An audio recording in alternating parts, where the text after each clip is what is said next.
If your front brakes take-up point is a little bit inconsistent or it feels mushy or heaven forbid it comes all the way back to the handlebar and you have to take a second swipe before you get any power, you've got air in your air lines. Now, if it's coming all the way back, you just need to totally bleed it out. But if it's a little bit mushy and stuff like that, here's a trick that commonly will fix the problem, sometimes permanently. What you want to do is squeeze the handlebar quite a bit until it really firms up and then squeeze it all the way down and somehow tie it. I'm using a piece of Velcro right here, but you could use zip ties or something like that.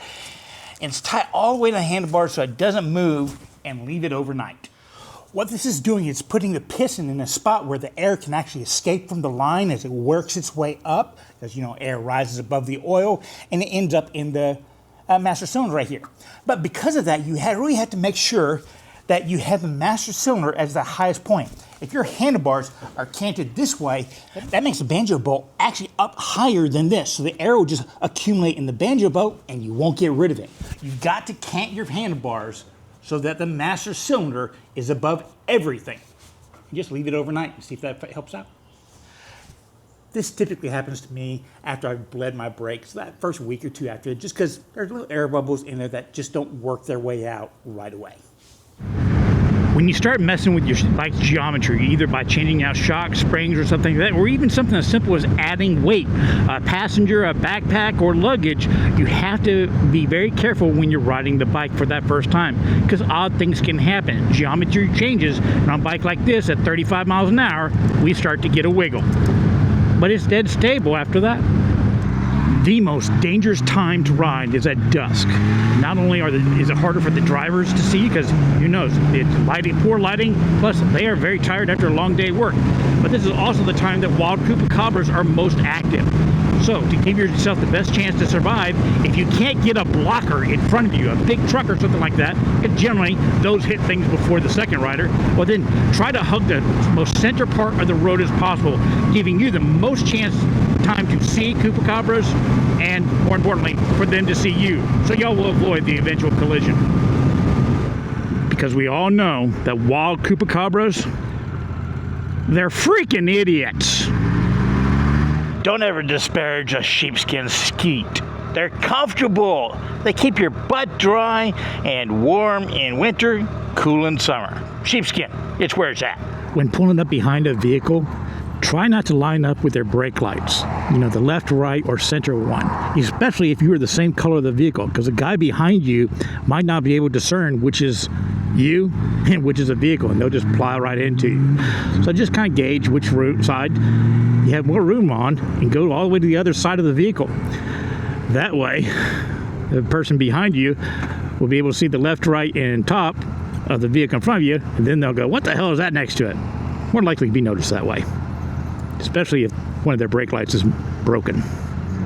Now, when you're riding through curves, basically, instead of watching for the apex like a racer, you want to watch for the diminished point, because that'll tell you whether the curve is tightening up or opening up. If the diminished point is coming closer to you, that means it's a decreasing radius corner. But if it's going farther away from you, that means it's opening up. You can begin to open up the throttle. If it's just staying the same, it's just a constant radius corner. And when you're approaching blind corners, stay way to the mayonnaise side of the line, because you just know somebody's going to be coming around a little bit too hot and go over the double line.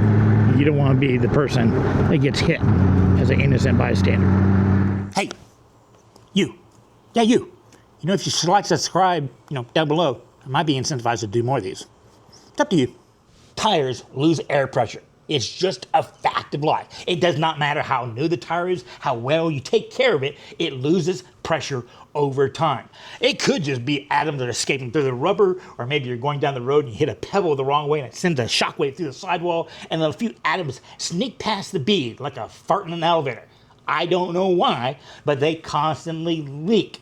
But here's the thing. It affects motorcycles a lot more than other vehicles, other than maybe bicycles. Some tires are like this one.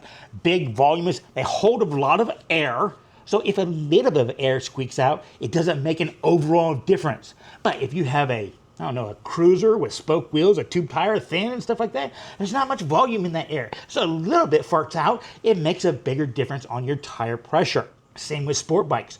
You might have a very low profile, skinny front tire and a really wide fat tire. Guess what? they're losing air pressure at drastically different rates. Me personally, I kind of value my front tire pressure being more consistent than the rear, because a lot of times I can't tell the difference. So you got to check your tire pressure often, especially if you have a skinny tire, because it just doesn't have that much air to escape to begin with. On the street, it is perfectly acceptable to go ahead and hug the mayonnaise. But you absolutely never want to hug the mustard, because otherwise your head's going in those headlights. When you are coming up to a stop sign, or you're the first person in the stop light and you're on the inside lane right next to the oncoming traffic, never stay here. Always go to the other side. The reason for this is really quite simple. Cagers are freaking idiots. I mean, just look at the concrete right here. You see how many people have been cutting this corner over the years? This is all those drivers that are on extra cab, crew cab, long bed dualies or something like that. They cut the corners all the time because they don't have the skill to drive such a vehicle that long. Or how about those weekend warriors on their boats? They don't take it out. They don't realize that the trailer behind their vehicle has a tighter turning radius than the vehicle themselves. So they cut the corner and the trailer comes in even closer. Heaven forbid the semis just can't make that corner without cutting it. So every time you see that inside corner, take a look at the concrete right there and ask yourself, was a motorcycle dragged underneath that corner right there? Because that happens. Seriously, people, your helmet, the liners are generally removable for a reason. Take it out and wash it every now and then. Your complexion will thank you for it. Me personally, I use shampoo. It rinses out fairly quickly and smells nice for a little while. When coming up on a vehicle that might be turning in front of you, pay attention to their front tires. Don't pay attention to the whole vehicle. Focus on those front tires. Because of the rotation, the top of the wheel is turning twice as fast as the vehicle is moving. So that'll give you a better indication of the vehicle's intent and give you a little bit more time to react.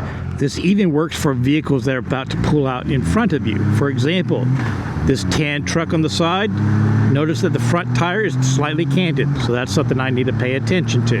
And me being in this truck entire blind spot, if I'm paying attention to that front tire, I will see it twist before I will see the entire vehicle move over.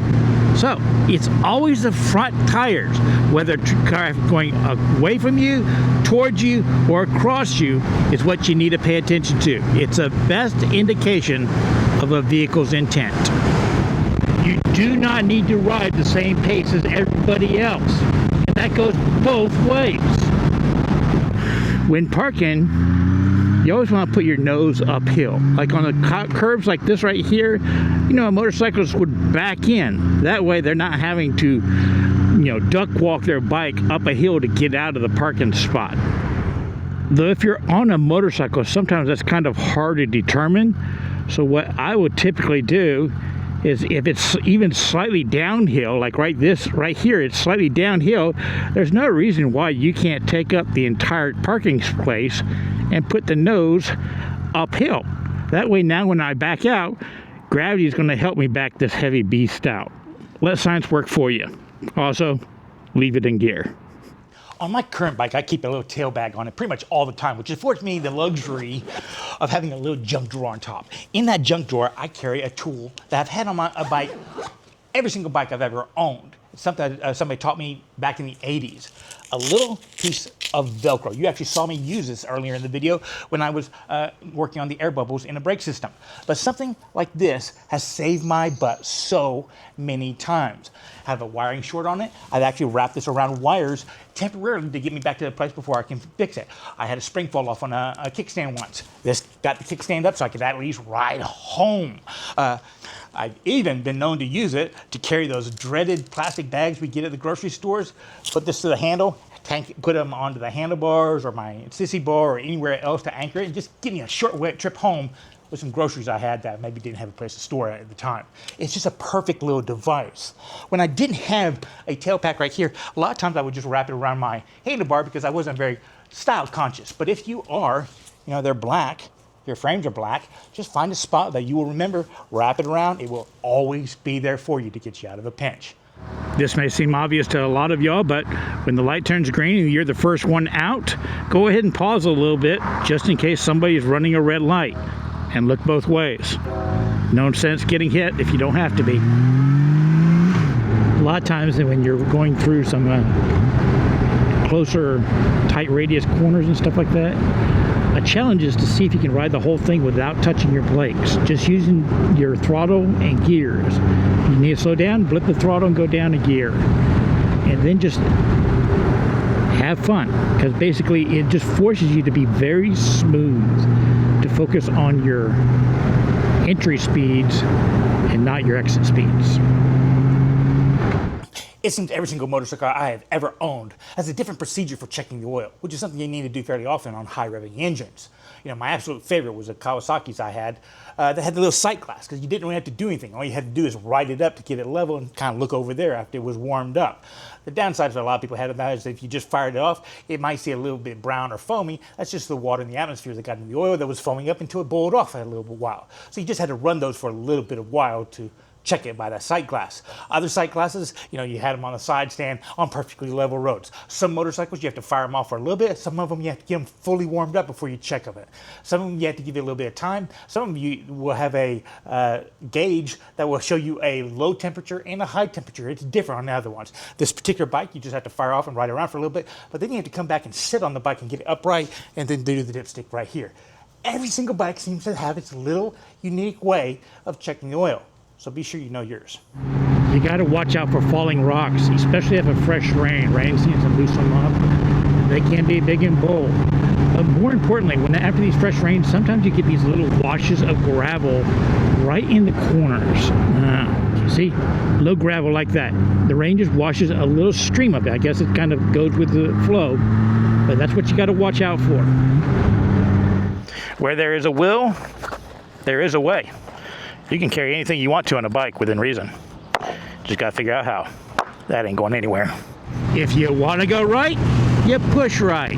If you want to go left, you push left. Right, left, right, left. It's as simple as that. And here's a special tip for all you new touring riders, those that kind of want to go camping, want to load up your bike with everything you want to take. Where you place your weight is more important than how much you place the weight. You put a lot of weight low down, it's not going to affect your handling as much as if you had it up high. And where it is in relation to the axles. If you have a lot of weight far behind your rear axle, well, when you turn your front, the rear goes opposite, and it's kind of like wagging the dog. You want to put all your heavy stuff in front of your rear axle if possible, and down low. Trust me, you'll thank me that first corner you take. If you are falling behind any vehicle with dual rear wheels and you see a flicker at the bottom of those between those wheels, you need to get out of the way. It tells you that there is a rock or a stump lodged between those wheels, and it's going to come flying out at some random time. If I can leave you with one last tip, something to truly take to heart. Remember, the open road is one of life's true pleasures, so get out there on it. Go for a motorcycle ride.